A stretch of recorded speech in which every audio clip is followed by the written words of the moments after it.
Assalamu alaikum, I'm Aisha and you're watching Samaa News. Here are today's headlines. US President Donald Trump has told aides he is willing to end the military campaign against Iran, even if the Strait of Hormuz remains largely closed, and leave a complex operation to reopen it for a later date. The Wall Street Journal reported that in recent days, Trump and his aides assessed that a mission to pry open the choke point would push the conflict beyond his timeline of 4 to 6 weeks. He decided that the US should achieve its main goals of hobbling Iran's Navy and its missile stocks and wind down current hostilities while pressuring Tehran diplomatically to resume the free flow of trade. On the other hand, Iranian President Masoud Pezeshkian has said that any decision to end the ongoing war will be made on Iran's terms. He stated that the decision to end the war would depend on prevailing conditions and would be made by Iran itself. He emphasized that any resolution would take into account all circumstances while safeguarding the country's dignity, security, and national interests. The Iranian president made it clear that protecting the honor and interests of the Iranian people remains a top priority. Meanwhile, thousands of soldiers from the US Army's elite 82nd Airborne Division have started arriving in the Middle East as Trump weighs his next steps in the war against Iran. 2 US officials told Reuters that the paratroopers, based out of Fort Bragg, North Carolina, add to the thousands of additional sailors, Marines, and Special Operations Forces sent to the region. Over the weekend, about 2,500 Marines arrived in the Middle East.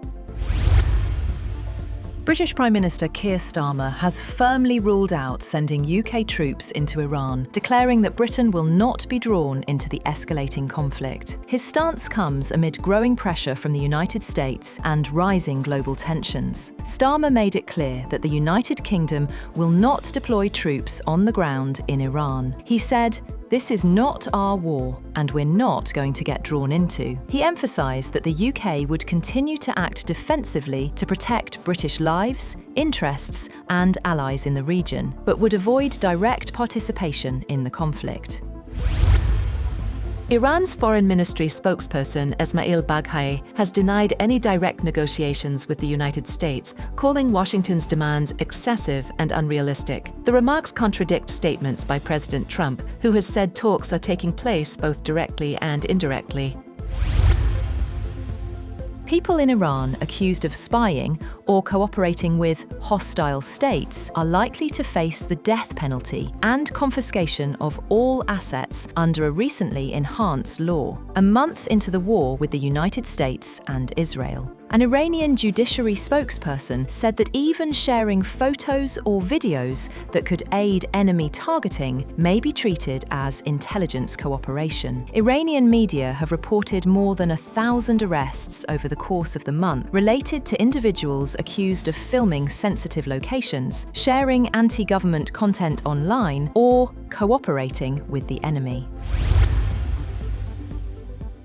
President Donald Trump expresses confidence that a deal with Iran could be near, saying negotiations were going extremely well, while noting both direct and indirect talks are underway. He claimed recent US strikes effectively achieved regime change in Tehran, though military operations continue. Trump highlighted Iran's agreement to allow up to 20 oil tankers through the Strait of Hormuz as a sign of respect, underscoring the dual-track approach of diplomacy and military pressure. Pakistan is playing a key mediating role. Foreign Minister Ishaq Dar said Islamabad is preparing to host meaningful talks between Washington and Tehran, with a quadrilateral meeting, including Saudi Arabia, Turkey, and Egypt, emphasizing de-escalation and regional stability.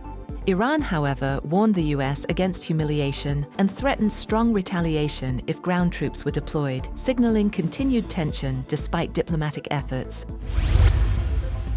US President Donald Trump has warned that Washington could completely obliterate Iran's energy and water infrastructure if a deal is not reached soon. In a social media post, Trump said the threat would also apply if the Strait of Hormuz is not immediately reopened to global shipping. He added that the United States is in what he described as serious discussions with a more reasonable leadership in Iran, claiming progress toward ending the conflict.